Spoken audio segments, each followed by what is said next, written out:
मेरे प्रिय मित्रों, तुमने कभी इस बात पर गौर किया है, कभी इस गहरे सन्नाटे में अपने भीतर झांक कर देखा है कि जिस क्षण तुम सृजन के शिखर पर होते हो, जिस क्षण तुम्हें लगता है कि तुम जीवन का सबसे बड़ा सुख भोग रहे हो, ठीक उसी क्षण तुम मृत्यु के सबसे करीब भी खड़े होते हो, मौत के करीब।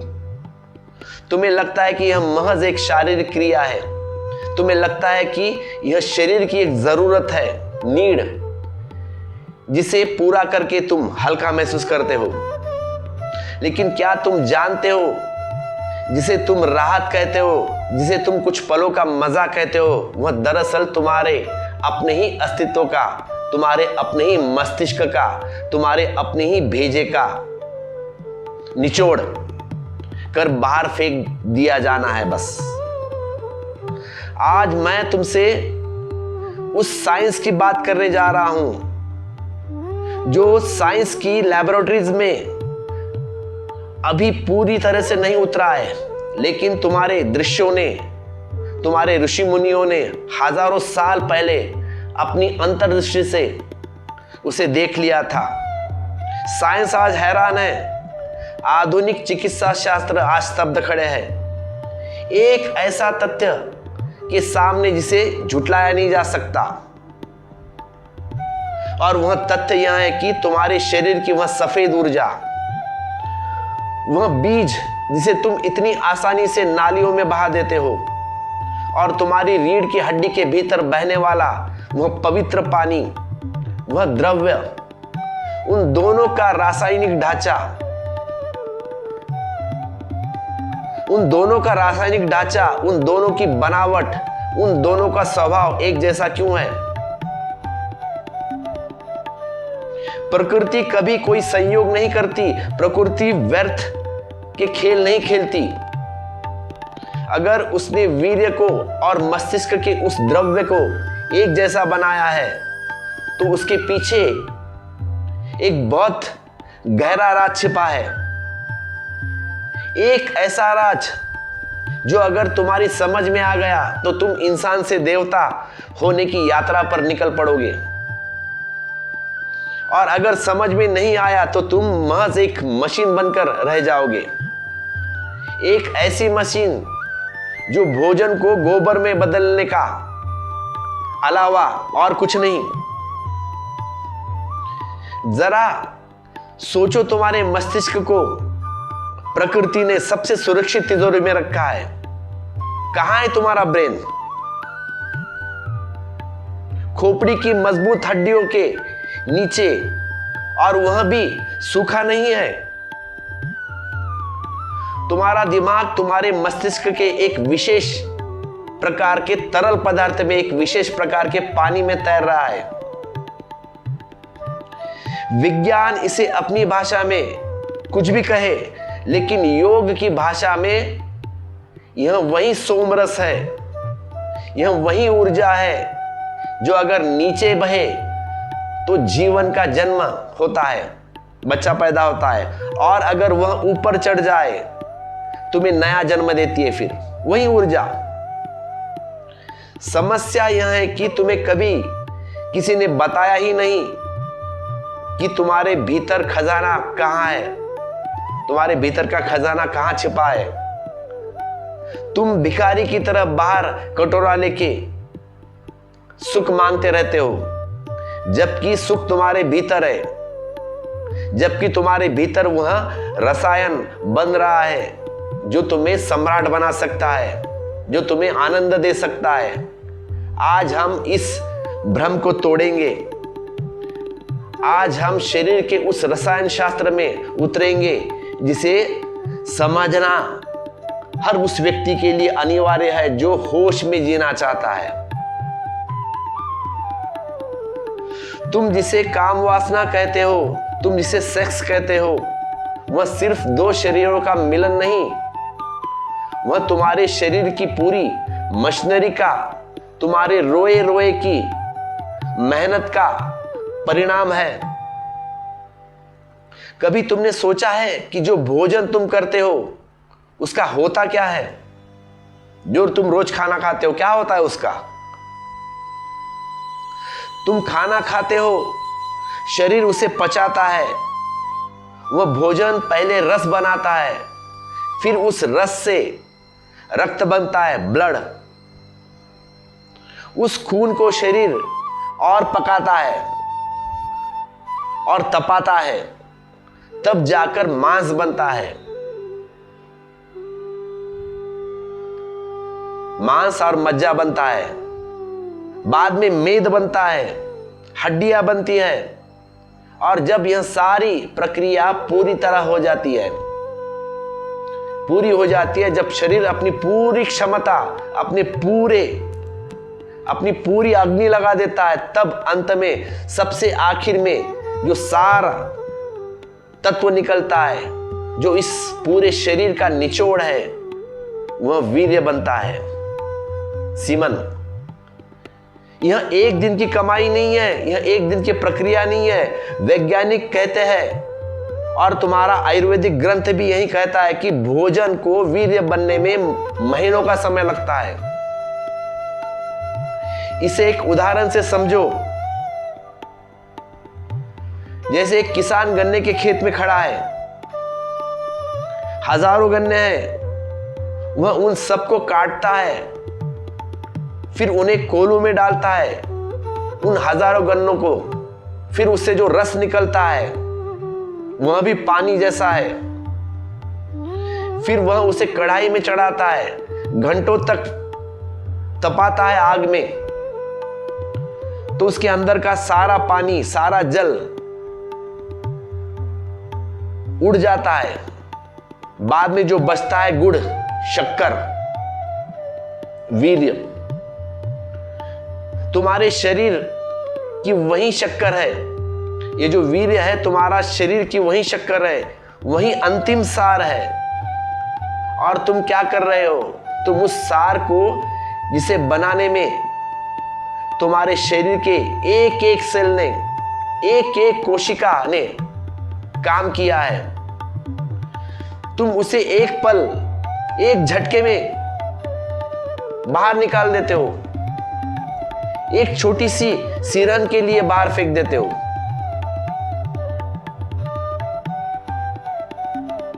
और जब तुम उसे फेंक देते हो ना, तो तुम कहते हो कि मुझे बड़ा हल्का महसूस हुआ। यह हल्कापन नहीं मेरे दोस्त, यह खालीपन है, यह दिवालियापन है। तुमने अपनी तिजोरी खाली कर दी अपने ही हाथों और कहते हो बोझ उतर गया। बोझ नहीं उतरा, तुमने अपनी शक्ति खो दी। अब यह बहुत गहरी बात समझनी होगी आपको, और उसे बहुत ध्यान से सुनना, क्योंकि यही मोड़ है जहां तुम चूक जाते हो। हर आदमी चूक जाता है। तुम्हारे वीर्य में और तुम्हारे नर्वस सिस्टम में, तुम्हारे स्नायु तंत्र में एक ही गहरा संबंध है। आधुनिक विज्ञान ने जब वीर्य का विश्लेषण किया है, जब उन्होंने उसको माइक्रोस्कोप के नीचे रखकर देखा कि भाई इस सीमन में क्या है, तो उन्होंने पाया ऐसे तत्व मिले जो तुम्हारे दिमाग की कोशिकाओं में पाए जाते हैं, सेम टू सेम। क्या है वह तत्व? Lecithin and phosphorus. और बहुत से ऐसे सूक्ष्म प्रोटीन हैं जो केवल मस्तिष्क के निर्माण के लिए होते हैं, ब्रेन के निर्माण के लिए। लेसिथिन और फास्फोरस, ये दोनों नाम याद रखना ध्यान से। यह वे तत्व है जो तुम्हारी नसों के तार है। जैसे बिजली के तार में तांबा होता है ना, वैसे ही तुम्हारे नसों में, जिससे तुम सोचते हो, विचार करते हो, जिसे तुम महसूस करते हो, जिससे तुम्हारी याददाश्त बनती है, वह सब इन्हीं तत्वों से बनता है। अब यह गणित बिल्कुल सीधा है और बड़ा क्रूर है। शरीर के पास फास्फोरस का भंडार सीमित है, लिमिटेड। तुम जो खाते हो ना, उससे शरीर थोड़ा सा फास्फोरस निकालता है, मतलब बनाता है। अब शरीर के सामने दो रास्ते हैं, दो। या तो उस फास्फोरस को, उस कीमती रसायन को तुम्हारे दिमाग को दे दे, ताकि तुम्हारी बुद्धि कुशाग्र बन सके, तुम्हारी याददाश्त तेज बन सके और तुम्हारे चेहरे पर एक ओज आए, तेज आए। अगर वह फास्फोरस ऊपर गया तो तुम्हारे दिमाग में, तो फिर वह फास्फोरस को इकट्ठा करके वीर्य के रूप में नीचे बहा देता है। दो रास्ते, ऊपर या नीचे। और ज्यादातर 99% लोग दूसरे रास्ते पर है। वे अपने दिमाग का भोजन अपने जनहृदयों से बाहर निकालते हैं। इसीलिए तुम पाओगे कि जैसे जैसे व्यक्ति काम वासना में ज्यादा लिप्त होता है, उसकी बुद्धि मोटी हो जाती है, उसे चीजें याद नहीं रहती, उसके भीतर धुआं छा जाता है। आज की युवा पीढ़ी जिस समस्या से सबसे ज्यादा जूझ रही है वह है ब्रेन फॉग, दिमाग का कोहरा। सब कुछ धुंधला धुंधला, निर्णय नहीं ले पाते, आत्मविश्वास है ही नहीं, आत्मविश्वास की कमी, छोटी छोटी बातों पर घबराहट क्यों होती है? कारण क्या है? क्योंकि जिस इंजन को पेट्रोल चाहिए था तुमने उस पेट्रोल को फेंक दिया बाहर। अब गाड़ी में पेट्रोल नहीं तो धक्के तो मारना पड़ेगा। तुम्हारा दिमाग सूखा पड़ा है। जिस द्रव्य में, जिस तरल में तुम्हारा मस्तिष्क को तैरना चाहिए था वह स्तर नीचे गिर गया। इसे थोड़ा ऐसा समझे कि एक तालाब था जिसमें कमल खिले थे, एक तालाब था जिसमें कमल खिले थे। तुमने तालाब का पानी बहा दिया नाला खोदकर। अब तालाब में पानी नहीं है तो कमल मुरझाएंगे ही, नेचुरल है। कमल तो सड़ेगा ही। तुम्हारा दिमाग आज उसी सूखे तालाब की तरह है। तुम शिकायत करते हो कि पढ़ाई में मन नहीं लगता, तुम शिकायत करते हो कि ध्यान नहीं लगता। कहां से लगेगा भाई ध्यान? ध्यान के लिए ऊर्जा चाहिए, पढ़ाई के लिए ऊर्जा चाहिए। ध्यान कोई थोती बात नहीं है। ध्यान के लिए एक जबरदस्त ऊर्जा चाहिए। ध्यान के लिए एक जबरदस्त ऊर्जा का प्रवाह चाहिए जो ऊपर की तरफ जाए। और तुम्हारे पास ऊर्जा ही नहीं बची, कुछ है ही नहीं ऊर्जा। पेट्रोल तो फेंक दिया तुमने। तुम तो रोज अपनी बैटरी डिस्चार्ज कर देते हो और फिर तुम उम्मीद से कहते हो और फिर तुम उम्मीद करते हो कि बल्ब जलेगा। कहां से बल्ब जलेगा भाई? बल्ब जल ही नहीं सकता। प्रकृति का नियम बड़ा निष्ठुर है। वह तुम्हें नहीं रोकेगी। प्रकृति बोलेगी तुम्हें जहां जाना है जाओ, गड्ढे में गिरना है तो गिरो, ऊपर उठना है तो उठो। तुम गड्ढे में गिरना चाहते हो तो गुरुत्वाकर्षण तुम्हें नीचे खींचेगा, वो तो तैयारी बैठा है। पानी हमेशा नीचे की तरफ बहता है, उसका स्वभाव है पानी का। वीर्य भी, ऊर्जा भी हमेशा नीचे की तरफ बहती है। बहनी चाहिए क्योंकि वहां ढलान है, स्लोप, वहां जाना आसान है। बच्चे पैदा करना बहुत आसान है। काम वासना में बह जाना बहुत आसान है। जानवर भी यही करते हैं, पशु पक्षी भी यही करते हैं। इसमें कोई विशिष्टता नहीं है, सब कर रहे हैं। लेकिन तुम इंसान हो भाई। अगर तुम्हें ऊपर उठना है तो तुम्हें गुरुत्वाकर्षण के नियम के खिलाफ जाना पड़ेगा। तुम्हें पानी को ऊपर चढ़ाना होगा। और यही विज्ञान है जो इंसान को जानवर से अलग करता है। तुम जानवर नहीं हो। ऐसे ही रहोगे तो जानवर ही कहलाओगे। जरा अपने शरीर की व्यवस्था को देखो। रीढ़ की हड्डी तुम्हारे शरीर का मेरुदंड, यह सिर्फ हड्डियों का एक माला नहीं है जो तुम्हें सीधा खड़ा रखती है। देखा है ना? यह एक सीढ़ी है। यह पृथ्वी से स्वर्ग की तरफ जाने का रास्ता है। पृथ्वी से स्वर्ग की तरफ जाने का रास्ता है। और इस सीढ़ी के भीतर एक रास्ता है, एक बहुत बारीक नाली, जिससे होकर यह ऊर्जा ऊपर जाती है, सुषुम्ना नाड़ी। जब वीर्य शरीर में बनता है और उसका उपयोग संतान उत्पत्ति के लिए नहीं किया जाता, तो शरीर क्या करता है उस वीर्य का? क्या वह उसे सड़ा देता है? नहीं। अगर शरीर स्वस्थ है, ध्यान रखना मैं क्या कह रहा हूं, अगर शरीर स्वस्थ है और ऊर्जा का प्रवाह सही हो रहा है, तो एक चमत्कार घटता है, एक चमत्कारिक घटना घटती है। उसे ही योग में ऊर्ध्वता होना कहते हैं। लेकिन इससे पहले कि हम उस चमत्कार की बात करें, तुम्हें अपनी बीमारी को और गहराई से समझना होगा। तुम्हारी क्या बीमारी है उसे समझना पड़ेगा तुमको पहले। तुम जिसे प्रेम कहते हो वह अक्सर सिर्फ हवस है, उसके सिवा दूसरा कुछ नहीं है। और हवस का मतलब है दूसरे का उपयोग करके अपने भीतर की खांच खुजा लेना। जब वीर्य का स्खलन होता है, जब वह ऊर्जा शरीर से बाहर निकलती है, तो शरीर को एक झटका लगता है। तुमने महसूस किया होगा, उस क्रिया के बाद एक गहरी उदासी छा जाती है। तुम रिलैक्स होते हो लेकिन उदासी भी छा जाती है। लैटिन में एक कहावत है, हर जीव सहवास के बाद उदास होता है, क्योंकि तुमने अपने जीवन का एक अंश खो दिया। तुमने अपनी मृत्यु को थोड़ा करीब बुला लिया। आयुर्वेद स्पष्ट कहता है, मरणम बिंदु पातेन जीवनम बिंदु धारणतम। बिंदु का गिरना, वीर्य का गिरना मृत्यु है, और बिंदु को धारण कर लेना, ऊपर उठा लेना ही जीवन है। यह कोई नैतिक शिक्षा नहीं है।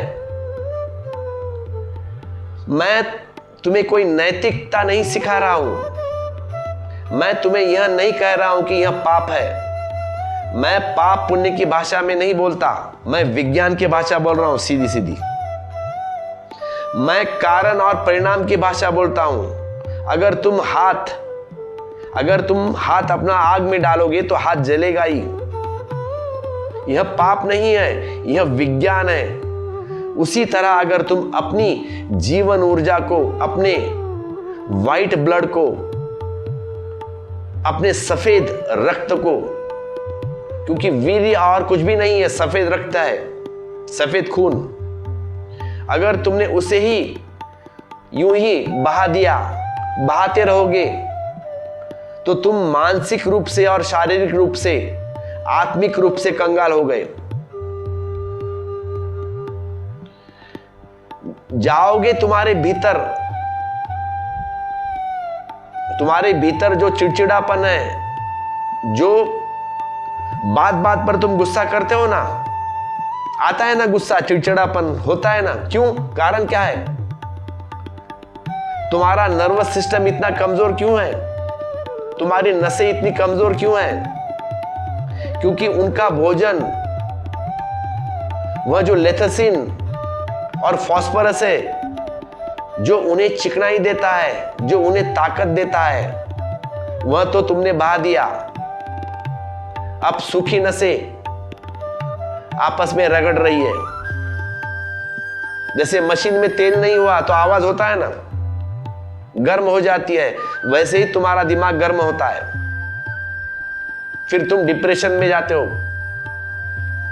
करते हो ना बात डिप्रेशन की। क्या है डिप्रेशन? ऊर्जा का निम्न स्तर।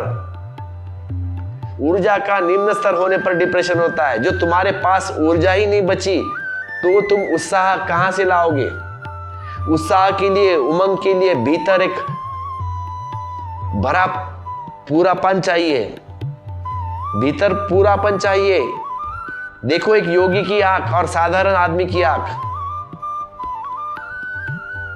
एक ऐसे व्यक्ति की आंख में देखो जिसने अपनी ऊर्जा को संभाला है, उसकी आंख तुम्हें चुंबक की तरह खींचेगी। उसके पास बैठने का तुम्हारा मन होगा, अगर उसके पास बैठे एक योगी के पास तो अच्छा लगेगा। वह कुछ ना भी बोले तो भी उसकी मौजूदगी में तुमको शांति मिलेगी। क्यों? कारण क्या है?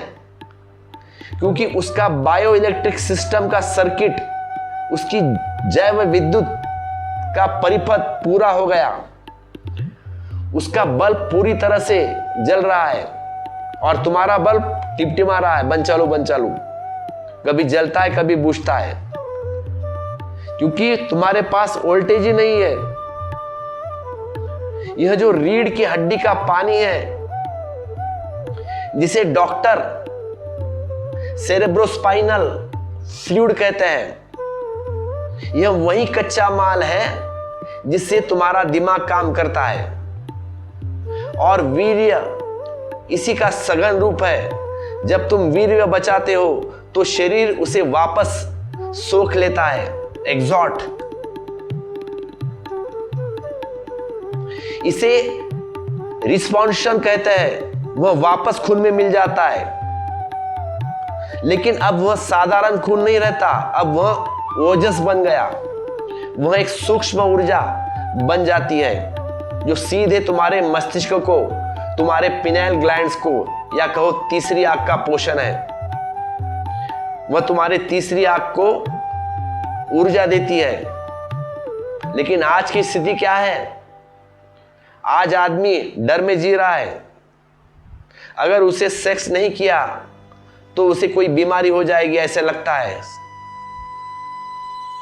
अगर वीर्य को बाहर नहीं निकाला तो वह दिमाग में चढ़ जाएगा और पागलपन कर देगा हमको। ऐसा सब भ्रांतियां, ऐसा झूठ फैला दिया है लोगों ने।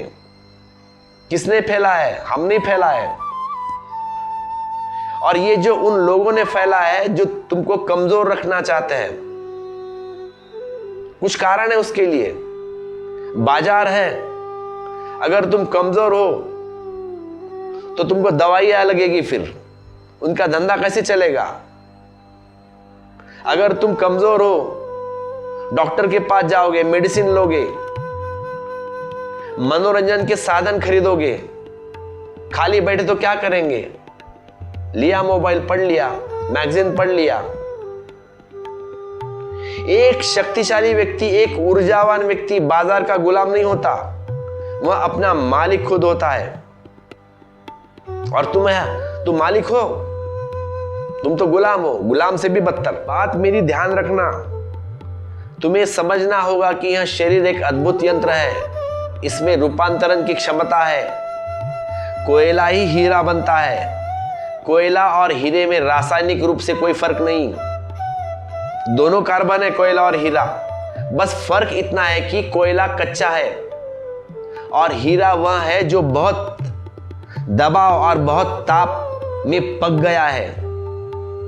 वीर्य तुम्हारा कोयला है, अगर वह नीचे गिरे तो वह कोयला, और वहीं अगर तप गया आग में तो वह हीरा। जागरूकता की आग में तप गया और रीढ़ की हड्डी के रास्ते ऊपर चढ़ गया तो वह हीरा बन जाता है, वही अमृत बन जाता है। पुराने जमाने में दृश्यों ने इसे अमृत कहा है। ऋषियों ने, उन्होंने कहा है कि सिर के भीतर तालू ना, उसके ऊपर अमृत टपकता है। लोग समझते हैं यह कोई कविता है। कविता नहीं मेरे भाई, यह शरीर क्रिया का विज्ञान है, एक तथ्य।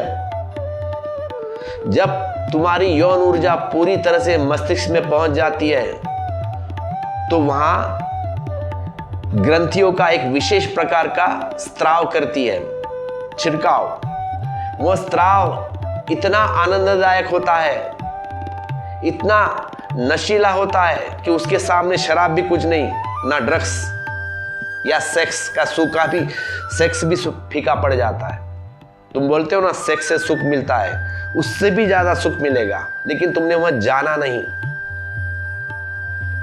संतों ने राम रस कहा है उसे ही अमृत कहा है। और तुम उस अमृत के सागर के किनारे प्यासे मर रहे हो, अमृत तो है तुम्हारे पास, लेकिन तुम्हें पता नहीं। तुमने अपने ही हाथों अपने पैरों पर कुल्हाड़ी मारी है।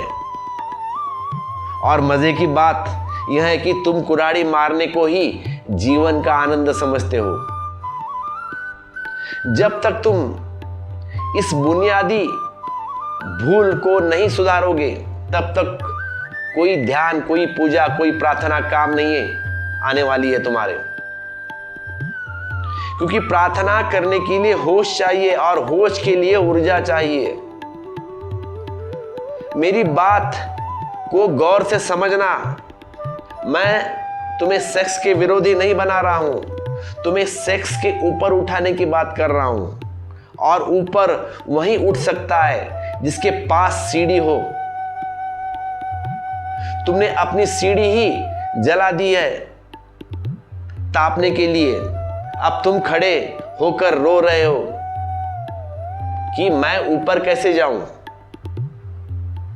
यह जो तुम्हारे भीतर घबराहट है, यह जो आत्मविश्वास की कमी है,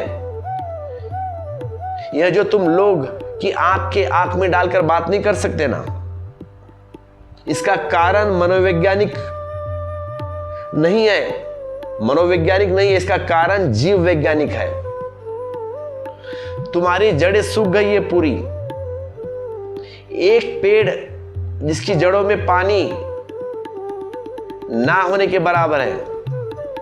अब पानी नहीं ले रहा पेड़ तो पत्ते तो पीले पड़ने वाले हैं। तुम उस पत्तों को हरा रंग लगा रहे हो।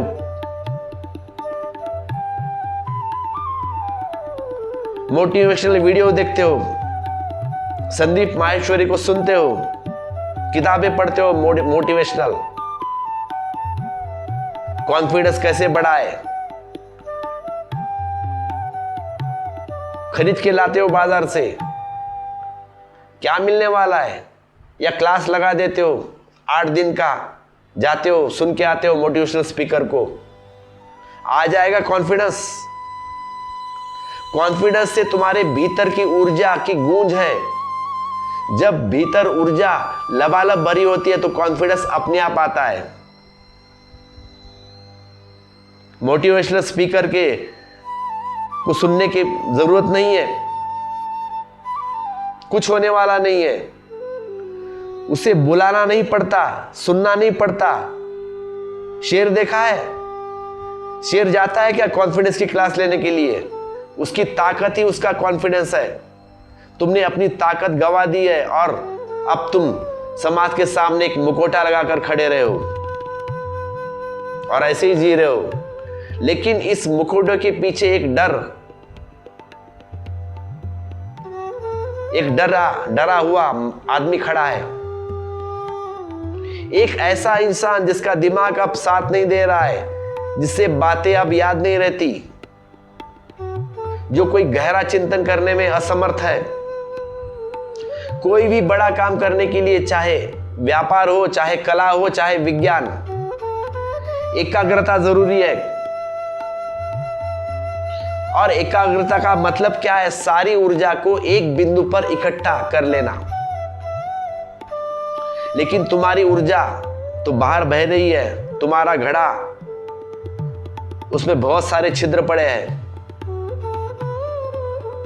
पानी डालो, निकल जाएगा बाहर। ऐसी तुम्हारी हालत है। इसीलिए सबसे पहले इस बात को स्वीकार करो कि तुम अब तक जो कर रहे थे उसे बदलना होगा। तुम अब तक जो करते आए हो वह तुम्हारे ही खिलाफ था। यह शरीर तुम्हारा मंदिर है और तुमने इसे कूड़ा बना दिया है। लेकिन अभी भी देर नहीं हुई। जब तक सांस है तब तक संभालना, तब तक संभावना है जब तक सांस है। यह विज्ञान इतना सटीक है कि अगर तुम आज से, अभी से, इसी वक्त से मुड़ जाओ, बदल जाओ, तो तुम्हारा शरीर अपनी मरम्मत खुद कर लेगा। तुम्हें कुछ करने की जरूरत नहीं है। तुम्हारा मस्तिष्क फिर से उसी द्रव्य से भर जाएगा। थोड़ा बदलना है, वह सूखापन खत्म हो जाएगा, वह धुआं छट जाएगा। लेकिन उसके लिए तुम्हें उस प्रक्रिया को समझना होगा, उस कीमिया को समझना होगा जो वीर्य को ओजस में बदलती है। वह ऊपर उठने का विज्ञान क्या है? यह केवल रोकने की बात नहीं। अगर तुमने सिर्फ रोक लिया, उसे ऊपर जाने का रास्ता नहीं मिला, तो सब गड़बड़ हो जाएगा, वह सड़ जाएगा, वह तुम्हें बीमार कर देगा। इसीलिए बहुत से लोग जो ब्रह्मचर्य का पालन करते हैं बिना समझ के, वे लोग विक्षिप्त हो जाते हैं, पागल हो जाते हैं। उनको पता ही नहीं है क्या करना है। ऊर्जा रुकती नहीं है, ऊर्जा को बहने देना है। अगर ऊर्जा रुक गई, गए काम से। तो मेरे दोस्त, एक बात ठीक से मेरी समझना, सुन लेना। अब हम उस यात्रा पर कदम रख रहे हैं जो पशु को परमात्मा बनाती है। अब तक हमने बात की कि तुम कैसे लूट रहे हो, कैसे तुम अपनी संपदा नालियों में बहा रहे हो, अपने ही हाथ से पैर के ऊपर कुल्हाड़ी मार रहे हो। अब हम बात करेंगे कि उस संपदा को, उस ऊर्जा को कैसे बचाया जाए, और सिर्फ बचाया ही नहीं जाए बल्कि कैसे रूपांतरित किया जाए उस ऊर्जा को, उस काम ऊर्जा को। क्योंकि याद रखना, ऊर्जा केवल बचाना काफी नहीं है। अगर तुमने पानी को सिर्फ रोक दिया, बांध बना दिया, तो पानी सड़ जाएगा, उसमें कीड़े पड़ जाएंगे। पानी को बहना चाहिए। अगर वह नीचे नहीं बहेगा तो ऊपर बहना होगा, उसे ऊपर नहीं तो नीचे। तो ठहराव मृत्यु है, प्रवाह जीवन है। तुम्हारे शरीर के बीचों बीच जो रीढ़ की जो हड्डी है ना, जिसे हम मेरुदंड कहते हैं, वह केवल हड्डियों का एक ढांचा नहीं है, वह तुम्हारे जीवन का सबसे बड़ा राजमार्ग है। वह रास्ता है जो नर्क को स्वर्ग से जोड़ता है, नर्क को स्वर्ग से जोड़ता है, जो मूलधार को सहस्त्रार से जोड़ता है। मूलधार जहां तुम्हारी सेक्स ऊर्जा, तुम्हारी काम वासना सोई पड़ी है, कुंडली सांप के माफिक,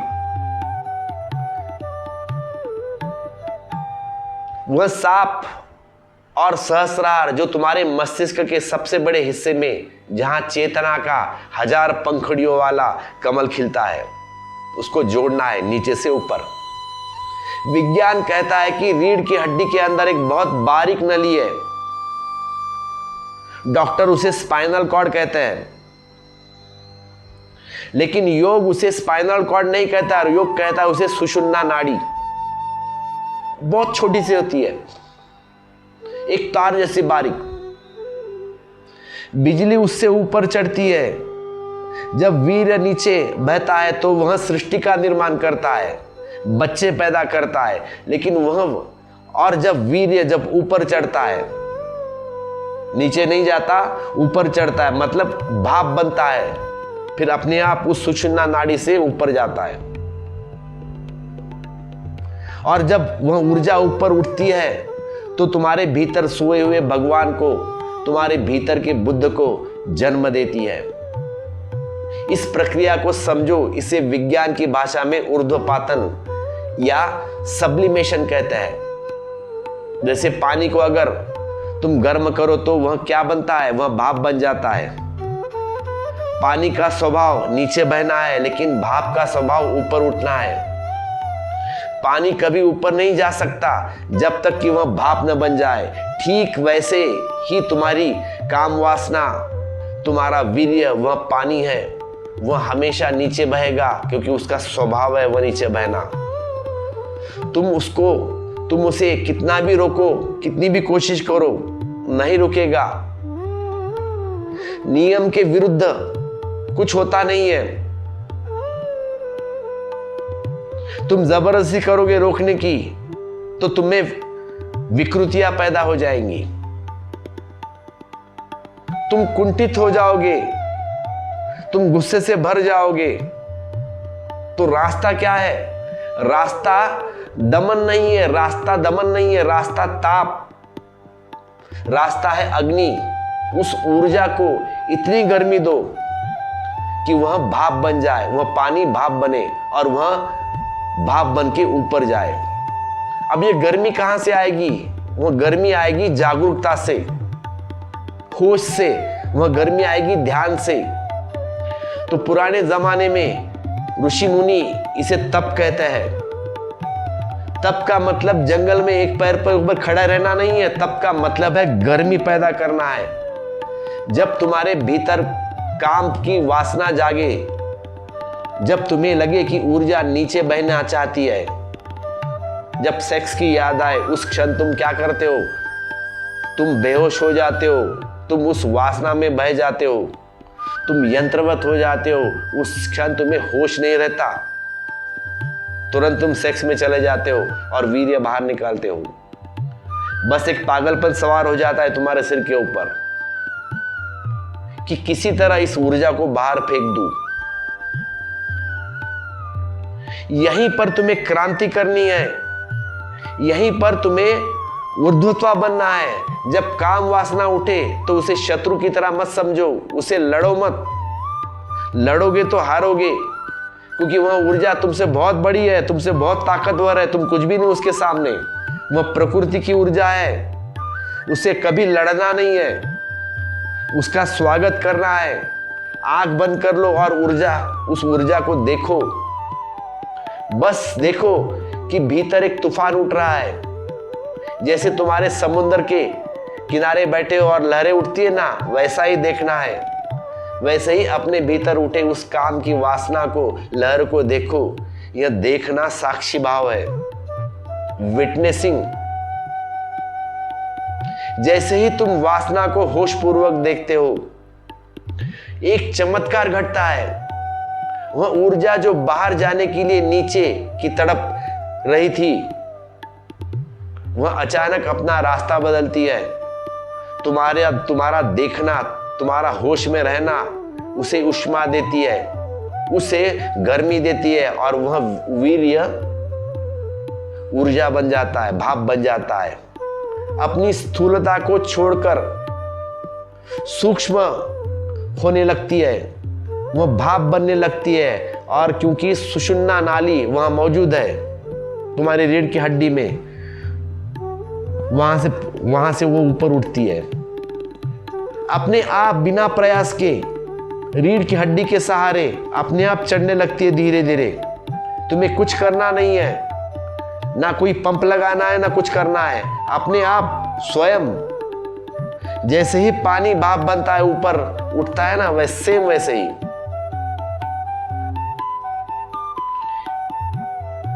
वीर्य ओजस बन जाता है। जैसे ही तुम होश में होते हो तब फिर सुषुम्ना नाड़ी से अपने आप मस्तिष्क की तरफ बहता है, एक एक चक्र के ऊपर ठहर के।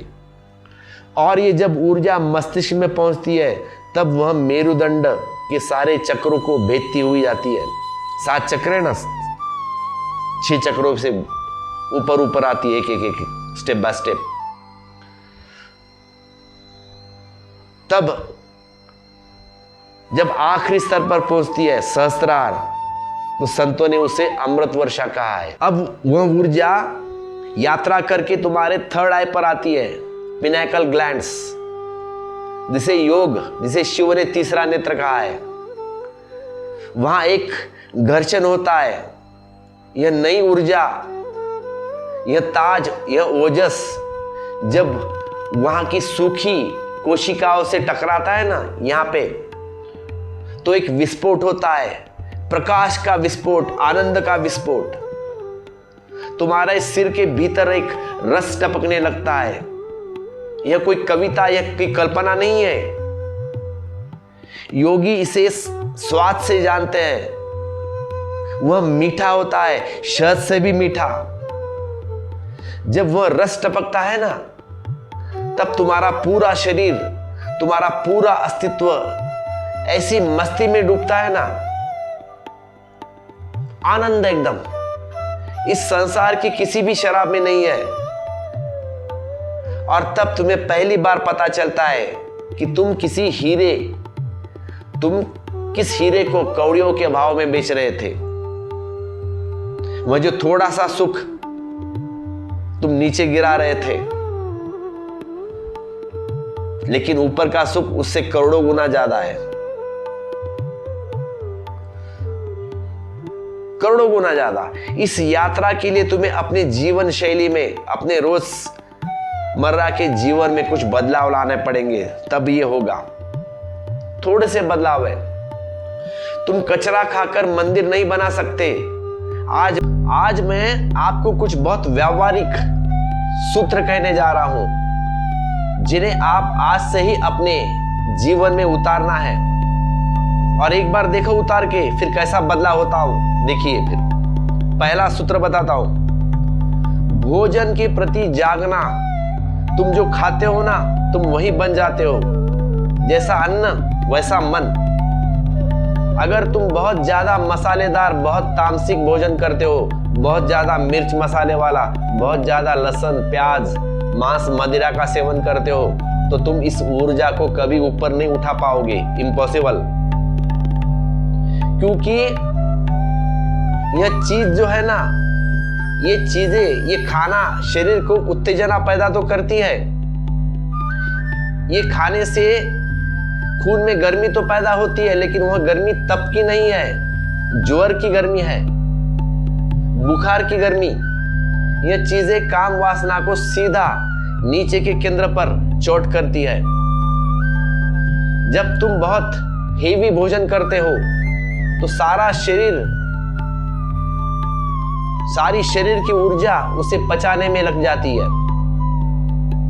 उस जहर को संभालने में लग जाती है, और जो उत्तेजना पैदा होती है वह तुम्हें विवश कर देती है कि तुम सेक्स की तरफ भागो, काम वासना की तरफ भागो। एक योगी का भोजन सात्विक होता है। अब सात्विक भोजन का मतलब क्या है? हल्का, सुपाच्य, और जो शरीर में शीतलता लाए, शांति लाए, जैसे कि ताजे फल, हरी सब्जियां, दूध, घी, यह चीजें तुम्हारे वीर्य को गाढ़ा करती है। और याद रखना, जो चीज गाढ़ी होती है उसे बहाना बहुत मुश्किल हो जाता है। जो चीज पतली होती है, पानी जैसी होती है, वह जरा से सुराख से भी बह जाती है। आज का आदमी जो फास्ट फूड खाता है, खाते हो ना तुम फास्ट फूड, मैकडॉनल्ड्स में जाते हो, बर्गर, पिज्जा मंगाते हो, ये जो रसायन से भरा हुआ खाना है ना, उसका वीर्य पानी जैसा पतला हो गया, इसीलिए उसे रोकना की क्षमता भी खत्म हो गई। फिर स्वप्न दोष की बीमारी, शीघ्र पतन की बीमारी, तुम्हारे गलत भोजन का परिणाम है ये सब। तो आज से अपने भोजन को बदलो, उसे पवित्र करो, उसे प्रसाद जैसा बनाओ। अब दूसरा सूत्र, विचारों का उपवास। तुम अपने दिमाग को 24 घंटे क्या भर रहे हो दिमाग में? तुम्हारी आंखें क्या देख रही है? तुम्हारे कान क्या सुन रहे हैं? आज का पूरा समाज, मोबाइल, विज्ञापन, सब वासना से भरे, न्यूज़पेपर, सब वासना से भरे, नग्नता, जहां देखो वहां उकसाव। अगर तुम 24 घंटे काम वासना के चित्र देखोगे, मूवीज देखोगे, तो रात को सपने वैसे ही आएंगे। फिर तुम्हारी ऊर्जा नीचे बहने लगेगी। तुम्हें अपनी आंख को पहरा बिठाना होगा, आंख के ऊपर। इसका मतलब यह नहीं कि आंख फोड़ डालनी है या पट्टी बांध लेनी है। इसका मतलब है कि चुनाव करना है, क्या ठीक क्या सही तुम्हारे लिए। तुम्हें चुनना होगा कि तुम्हें अपने भीतर क्या ले जाना है। जब कोई ऐसा दृश्य सामने आए, जब कोई ऐसा विचार आए, तो उसे पकड़ना मत, उसे मेहमान की तरह आने दो, उसे चाय नाश्ता मत देना है, सिर्फ देखना है। आया विचार, कुछ नहीं करना है, आया तो आया। लेकिन हम क्या करते हैं, एक कामुक विचार आया और हम उसे पकड़ कर बैठते हैं। फिर हम उसे अपनी कल्पना में ले जाते हैं और उसका विस्तार करते हैं और बड़ा। हम उसके साथ खेलने लगते हैं। यही गलती हो जाती है तुम्हारी। विचार का आना तुम्हारे हाथ में नहीं है, लेकिन विचार को पकड़ना या छोड़ना तुम्हारे हाथ में है। जैसे ही विचार आए तुरंत अपने को झकझोर कर रख देना, लंबी गहरी सांस लेना, तटस्थ बनाया, विचार आया और अपने आप जाएगा। अपनी रीढ़ की हड्डी को सीधा करो और अपने ध्यान अपने श्वास पर ले आओ। तुम पाओगे कि वह विचार आया और चला गया बिना तुम्हें स्पर्श किए। तीसरा सूत्र, रीढ़ की हड्डी हमेशा सीधी रखना है। तुमने कभी गौर किया है, जब तुम उदास होते हो तब तुम झुक जाते हो, तुम्हारे कंधे लटकते हैं, रीढ़ मुड़ जाती है, और जब तुम काम वासना से भरे होते हो तब तुम झुकने लगते हो। एक ऊर्जावान व्यक्ति, एक जागरूक व्यक्ति हमेशा होश में बैठता है, खड़ा रहता है। रीढ़ की हड्डी सीधा होना बहुत जरूरी है, बहुत ही जरूरी, क्योंकि अगर नली मुड़ी होगी तो पानी ऊपर कैसे चढ़ेगा? अगर पाइप मुड़ा होगा तो प्रवाह रुक जाएगा। दिन में जितनी बार याद आए उतनी बार रीढ़ की हड्डी सीधी करो। चलते वक्त, उठते वक्त रीढ़ की हड्डी सीधी होनी चाहिए। जैसे ही तुम रीढ़ की हड्डी सीधी करते हो, तुम अचानक पाओगे कि तुम्हारी चेतना का स्तर बदल गया, तुम ज्यादा सजग हो गए, तुम ज्यादा होश में आ गए। और जो व्यक्ति होश में आता है उसकी तो क्या बात कहने, वह कभी अपनी ऊर्जा बर्बाद नहीं कर सकता। फिर बर्बादी हमेशा बेहोशी में होती है। चौथा सूत्र रात का है। अब चौथा सूत्र रात की तैयारी। ज्यादातर ऊर्जा स्खलन वही होता है रात में, नींद में, क्योंकि नींद में तुम बेहोश होते हो। पुराने संस्कार है तुम्हारे, पुराने दबे हुए विचार नींद में उठते हैं, सिर उठाते हैं नींद में। इसलिए सोने से पहले 45 मिनट पहले बहुत कीमती है तुम्हारे। आज के लोग क्या करते हैं, सोने से पहले बिस्तर पर पड़े, लिया मोबाइल, व्हाट्सएप देखा, रील्स देखी, फेसबुक देखा, दुनिया भर का कूड़ा करकट लेके सो जाते हो, और रात में तो वही देखते हो। फिर जो देखा है वही तो आता है, फिर उठ के फिर कचरा घूमने लगता है दिमाग में। तो सोने से पहले एक बात करना, सोने से पहले ठंडे पानी से अपने पैर धो लेना है। एक बहुत पुराना उपाय है। पैर के तलवों को, पैर के तलवे और जननेंद्रिय का बड़ा गहरा संबंध है। अगर पैर ठंडे हो गए तो तुम्हारी गर्मी सिर की तरफ जाती है, नीचे नहीं बहती। बिस्तर पर बैठकर रीढ़ की हड्डी सीधी करके 10 मिनट तक शांत गहरी सांस लेना है। अपनी सांसों को आते जाते देखना है, या कोई संगीत सुनो, शास्त्रीय संगीत पंडित भीमसेन जोशी का, या बुक पढ़ लो अच्छी, ताकि उच्च अवस्था में एक पवित्र भाव में, नींद में तुम प्रवेश कर सको। अगर तुम प्रार्थना के भाव में, ध्यान के भाव में सो जाओगे तो रात भर वही ध्यान तुम्हारे भीतर चलता रहेगा। वह सुंदर संगीत, शास्त्रीय संगीत तुम्हारे भीतर नाचेगा। नींद तब योग बन जाएगी, और सुबह तुम ऐसे उठोगे जैसे पहले कभी नहीं उठे थे, एकदम ताजगी के साथ, एकदम शक्ति के साथ। तुमने बचपन के बाद कभी महसूस नहीं किया होगा। मेरे दोस्त, यह शरीर वीणा है, अगर इसके तार ढीले हो तो इसमें बेसुरा संगीत निकलेगा। अगर तार ज्यादा बहुत कसे हो तो भी तार टूट जाएंगे। इसे साधना है, इसे ट्यून करना है। वीर्य और मस्तिष्क एक ही सिक्के के दो पहलू है। एक तरफ सृजन, दूसरी तरफ मोक्ष। चुनाव तुम्हारे हाथ में है। तुम शिकायत मत करना कि जमाना खराब है, मोहल्ला खराब है, कीचड़ में ही कमल खिलता है। कलयुग, ये शोरगुल, यह वासनाओं का बाजार, यह सब कीचड़ है और तुम कमल हो। तुम्हें इस कीचड़ से पोषण लेना है, लेकिन इस कीचड़ से ऊपर उठना है, इस कीचड़ से ऊपर खिलना है। जिस दिन तुम्हारी ऊर्जा, तुम्हारा ओजस तुम्हारे मस्तिष्क को पूरी तरह से सराबोर कर देना है, उस दिन तुम असली स्मृति आएगी। उस दिन तुम्हें असली स्मृति आएगी। तुम्हें याद आएगा कि तुम कौन हो, हु आर यू। अभी तुम भूल गए हो तुम कौन हो। अभी तुम अपने को शरीर समझे हो, नाम समझा XYZ। तुम रूप समझे हो अपने को। जिस दिन वह रसायन, वह केमिकल पूरा हो गया, उस दिन पर्दा गिर गया, और तब तुम पाओगे कि तुम वह नहीं हो जो तुम समझ रहे हो। जो जन्मता है और मरता है वह तुम शाश्वत ऊर्जा हो। तुम वह ब्रह्म हो जिसका ना कोई आदि है ना कोई अंत। यही वह राज है जो तुम्हारे ऋषियों ने, तुम्हारे पूर्वजों ने खोजा था। उन्होंने प्रयोगशाला में टेस्ट ट्यूब के साथ प्रयोग नहीं किया है, उन्होंने अपने शरीर को ही टेस्ट ट्यूब बनाया है। उन्होंने अपनी चेतना को ही आग बनाया था, और उन्होंने पाया कि आदमी के भीतर भगवान बनने की पूरी क्षमता है। पूरा नक्शा मौजूद है, कैसा कैसा जाना है। तो आज से, अभी से एक संकल्प करो। यह संकल्प किसी और के लिए नहीं, खुद के लिए है। यह संकल्प अपनी शक्ति को पहचानने का है। यह संकल्प है बिखराव है केंद्र की ओर आने का। यह संकल्प है मृत्यु से अमृत की ओर जाने का।